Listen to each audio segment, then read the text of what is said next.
Part 12 is enclosed herewith. In the fourth paragraph, you'll find the following statement. You must first have the knowledge of your power, second, the courage to dare, third, the faith to do. If you concentrate upon the thoughts given, if you give them your entire attention, you'll find a world of meaning in each sentence, and will attract to yourself other thoughts in harmony with them, and you will soon grasp the full significance of the vital knowledge upon which you are concentrating.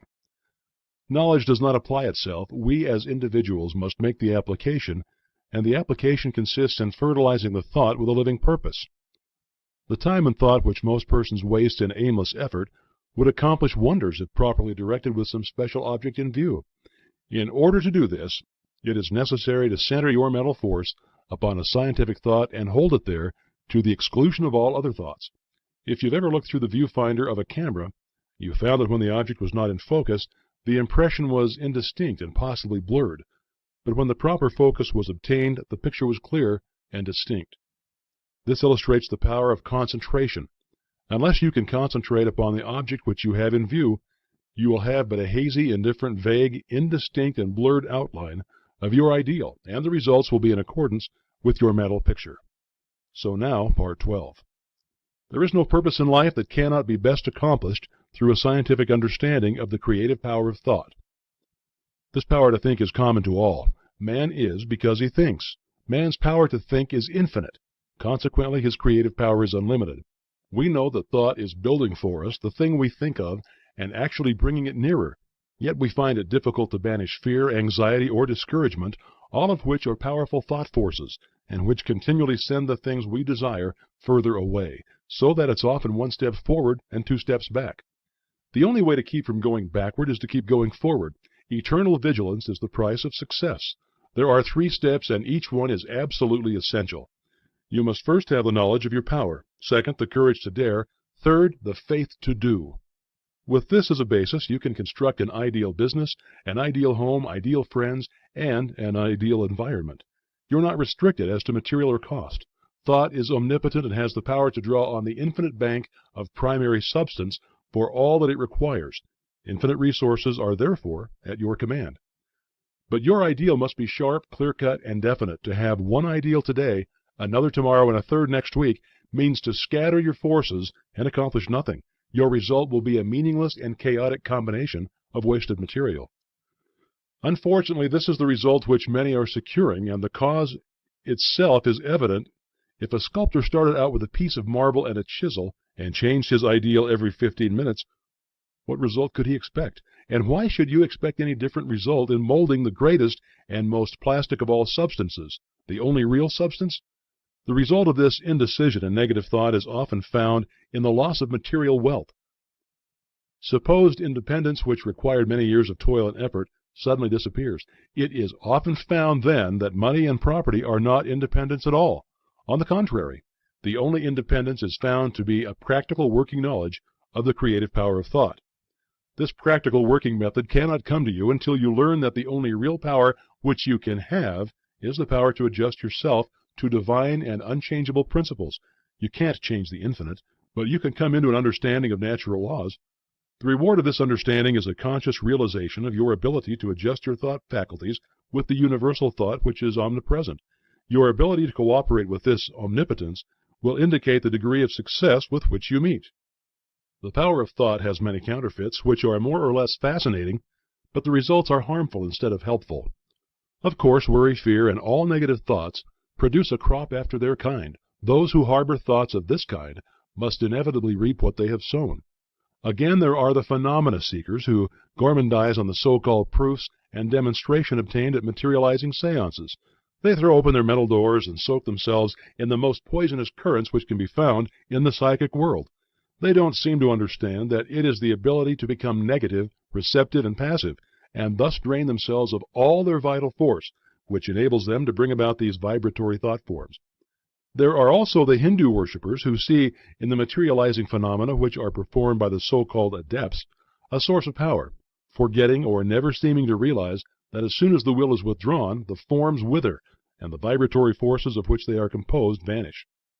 Telepathy or thought transference has received considerable attention, but as it requires a negative mental state on the part of the receiver, the practice can be harmful. A thought may be sent with the intention of hearing or seeing, but it will bring the penalty attached to the inversion of the principle involved. In many instances, hypnotism is positively dangerous to the subject as well as the operator. No one familiar with the laws governing in the mental world would think of attempting to dominate the will of another, for by so doing he will gradually, but surely, divest himself of his own power.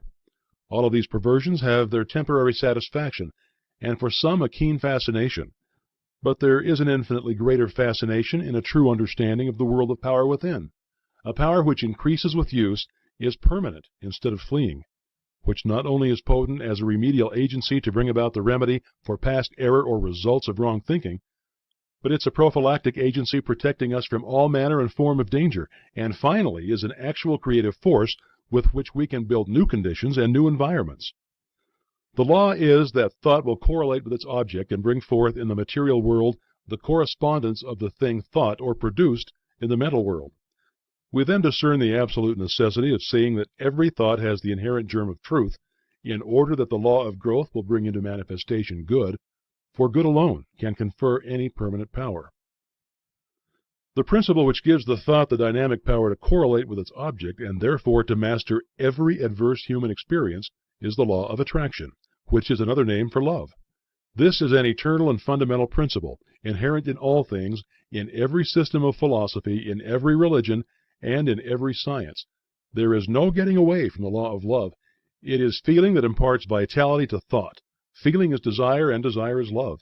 Thought impregnated with love becomes invincible. We find this truth emphasized wherever the power of thought is understood. The universal mind is not only intelligence, but it is substance, and this substance is the attractive force which brings electrons together by the law of attraction, so that they form atoms. The atoms, in turn, are brought together by the same law and form molecules. Molecules take objective forms, and so we find that the law of love is the creative force behind every manifestation, not only of atoms but of worlds, of the universe, of everything which the imagination can form any conception. It's the operation of this marvelous law of attraction which has caused men in all ages and all times to believe that there must be some personal being who responded to their petitions and their desires, and manipulated events in order to comply with their requirements. It is the combination of thought and love which forms the irresistible force called the law of attraction. All natural laws are irresistible. The law of gravitation or electricity or any other law operates with mathematical exactitude. There is no variation. It is only the channel of distribution which may be imperfect. If a bridge falls, we do not attribute the collapse to any variation of the law of gravitation. If a light fails us, we do not conclude that the laws governing electricity cannot be depended upon. And if the law of attraction seems to be imperfectly demonstrated by an inexperienced or uninformed person, we're not to conclude that the greatest and most infallible law upon which the entire system of creation depends has been suspended. We should rather conclude that a little more understanding of the law is required, for the same reason that a correct solution of a difficult problem in mathematics is not always readily and easily obtained. Things are created in the mental or spiritual world before they appear in the outward act or event by the simple process of governing our thought forces today. We help create the events which will come into our lives in the future, perhaps even tomorrow. Educated desire is the most potent means of bringing into action the law of attraction. Man is so constituted that he must first create the tools or implements by which he gains the power to think. The mind cannot comprehend an entirely new idea until a corresponding vibratory brain cell has been prepared to receive it.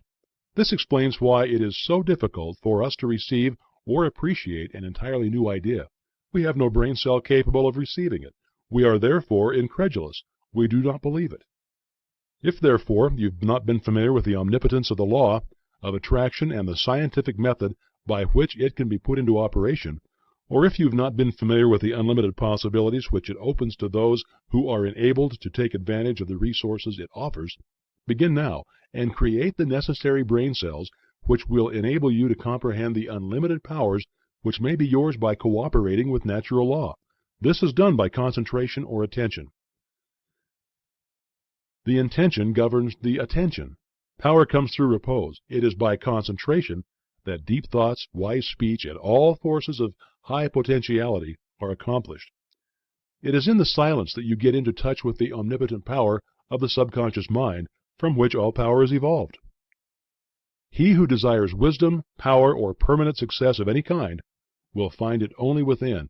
It is an unfoldment. The unthinking may conclude that the silence is very simple and easily attained, but it should be remembered that only in absolute silence may one come into contact with divinity itself. We may learn of the unchangeable law and open for himself the channels by which persistent practice and concentration lead to perfection. This week go to the same room, take the same chair, the same position as previously. Be sure to relax. Let go, both mentally and physically. Always do this. Never try to do any mental work under pressure. See that there are no tense muscles or nerves, that you are entirely comfortable. Now realize your unity with omnipotence. Get into touch with this power. Come into a deep and vital understanding, appreciation, and realization of the fact that your ability to think is your ability to act upon the universal mind, and bring it into manifestation. Realize that it will meet any and every requirement, that you've exactly the same potential ability which any individual ever did have or ever will have. Because each is but an expression or manifestation of the One. All are parts of the whole. There is no difference in kind or quality, the only difference being one of degree.